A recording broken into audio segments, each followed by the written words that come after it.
ಇಡೀ ಭಾರತ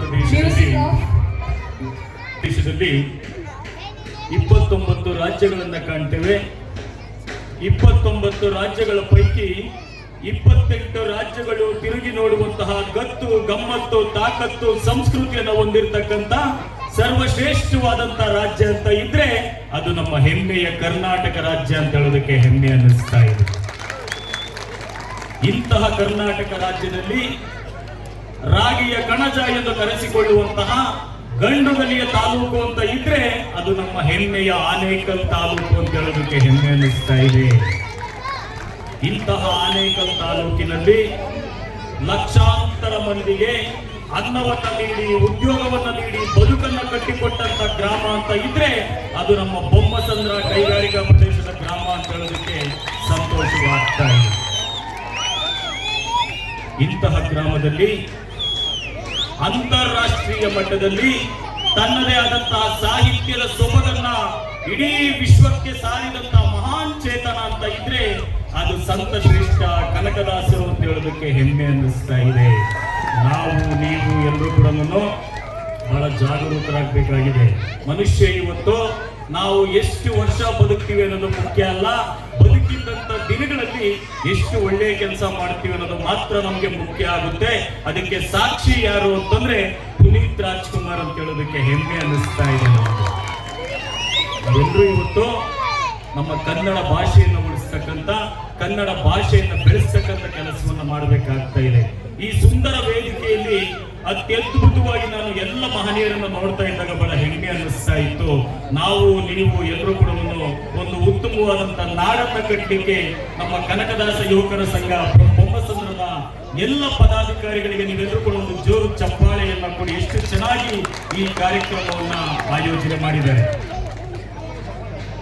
ಇಡೀ ರಾಜ್ಯಕ್ಕೆ ಮಾದರಿಯಾಗಿ ಕಾರ್ಯವನ್ನು ನಿರ್ವಹಿಸ್ತಾ ಇರ್ತಕ್ಕಂಥ ಶಾಸಕರು ಅಂದ್ರೆ ನಮ್ಮ ಬಿ ಶಿವಣ್ಣನವರು ಅಂತ ಹೇಳೋದಕ್ಕೆ ಹೆಮ್ಮೆ ಅನ್ನಿಸ್ತಾ ಇದೆ.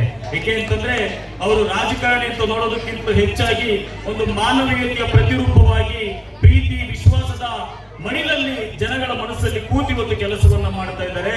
ನಿಜವಾಗ್ಲೂ ಕೂಡ ನಾನು ಶಿವಣ್ಣವರ ಜೊತೆ ಒಂದು ವೇದಿಕೆಯನ್ನು ಹಂಚಿಕೊಂಡಿದ್ದಕ್ಕೆ ಬಹಳ ಹೆಮ್ಮೆ ಪಡ್ತಾ ಇದ್ದೇನೆ.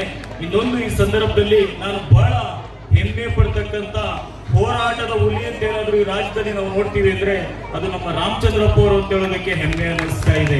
ಬಹಳ ಒಳ್ಳೆ ಶಕ್ತಿಯುತವಾದಂತ, ಗಟ್ಟಿಯುತವಾದಂತ ನಾಯಕರು. ನಿಜವಾಗ್ಲೂ ಕೂಡ ನಾನು ರಾಮಚಂದ್ರಪ್ಪ ಅವ್ರ ಬಗ್ಗೆ ಮಾತಾಡ್ಲಿಕ್ಕೆ ಹೋದ್ರೆ ಸಾಕಷ್ಟು ಸಮಯ ಸಾಕಾಗೋದಿಲ್ಲ, ಹೆಚ್ಚು ಮಾತಾಡ್ತಕ್ಕಂತ ಸಮಯ ಅಲ್ಲ. ಯಾಕೆ ಅಂತಂದ್ರೆ ಇಲ್ಲಿ ನೀವೆಲ್ಲರೂ ಕೂಡ ಕಾಯ್ತಾ ಇರ್ತಕ್ಕಂಥ ರಸಮಂಜರಿ, ಅದರ ಜೊತೆಯಲ್ಲಿ ಶಾಸಕರು ಕೂಡ ಸಾಕಷ್ಟು ಕಾರ್ಯಕ್ರಮಗಳ ಒತ್ತಡದಲ್ಲಿ ನಾವೆಲ್ಲರೂ ಕೂಡ ಸಾಗಬೇಕಾಗುತ್ತೆ. ನಮ್ಮನ್ನ ಈ ಪ್ರೀತಿಯಿಂದ ಕಾರ್ಯಕ್ರಮಕ್ಕೆ ಕರೆದಿರ್ತಕ್ಕಂಥ ಈ ಭಾಗದ ಮಹಾನ್ ನಾಯಕರು ಅಂತಿದ್ರೆ ಅದು ನಮ್ಮ ಲಿಂಗಣ್ಣವರು ಅಂತ ಹೇಳೋದಕ್ಕೆ ಹೆಮ್ಮೆ ಅನ್ನಿಸ್ತಾ ಇದೆ. ನಿಜವಾಗ್ಲೂ ಲಿಂಗಣ್ಣವ್ರನ್ನ ಅತ್ಯಂತ ಆತ್ಮೀಯವಾಗಿ ಪರಿಚಯ ಮಾಡಿಸ್ಕೊಟ್ಟು ನಮ್ಮ ನೆಚ್ಚಿನ ಶಿಕ್ಷಕರಂತ ಸಂಪತ್ ಕುಮಾರ್ ಮಾಸ್ಟರ್ಗೆ ಹೃದಯಪೂರ್ವಕವಾಗಿ ಅಭಿನಂದನೆಗಳನ್ನ ಸಲ್ಲಿಸ್ತೀನಿ. ಇನ್ನೆಲ್ಲರಲ್ಲೂ ಒಂದು ಮನವಿಯನ್ನ ಮಾಡ್ತೇನೆ. ಕಣ್ಣೀರಿಂದ ಇರೋ ಕಣ್ಣಿಲ್ಲ, ನೋವಿಂದ ಇರೋ ಹೃದಯ ಇಲ್ಲ. ಯಾರ ಮನಸ್ಸಿಗೂ ನೋವು ಮಾಡ್ಲಿಕ್ಕೆ ಹೋಗ್ಬೇಡಿ, ಯಾರ ಮನಸ್ಸಿಗೂ ದುಃಖ ಮಾಡ್ಲಿಕ್ಕೆ ಹೋಗ್ಬೇಡಿ. ಮಕ್ಕಳಿಗೆ ಒಳ್ಳೆ ಸಂಸ್ಕಾರವನ್ನು ಕೊಡಿ. ಏಕೆಂದ್ರೆ ಭಾಷಣ ಮಾಡ್ತಕ್ಕಂಥ ಸಮಯ ಅಲ್ಲ. ಚೆನ್ನಾಗಿದ್ದ ಹುಡುಗಾಟ, ವಯಸ್ಸಾದ್ಮೇಲೆ ಆರೋಗ್ಯದ ಪೀಕಲಾಟ, ಸತ್ತೋದ್ರೆ ಆಪ್ತರು ಗೋಳಾಟ, ಗಂಟಿದ್ರೆ ನೆಂಟರ ರಂಪಾಟ, ಗಂಟಿಲ್ಲ ಅಂದ್ರೆ ಮನೆಯವರ ಜಂಜಾಟ, ಕೊನೆಗೆ ಊರಿಗೊಂದು ಊಟ, ಮನೆಗೊಂದು ಪೋಟ, ಮುಗಿದೋಯ್ತು ಮನುಷ್ಯನ ಜೀವನ. ಯಾವುದೇ ಆಸ್ತಿ, ಅಂತಸ್ತು, ಐಶ್ವರ್ಯ ಯಾವುದೂ ಶಾಶ್ವತವಲ್ಲ.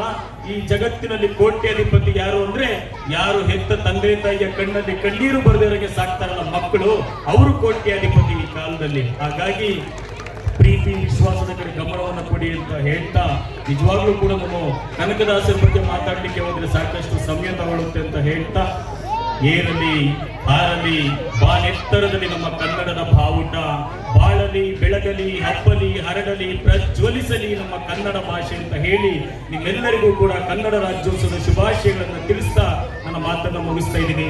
ಎಲ್ರಿಗೂ ಒಳ್ಳೆಯದಾಗಲಿ. ನಮಸ್ಕಾರ. ಜೈ ಭುವನೇಶ್ವರಿ.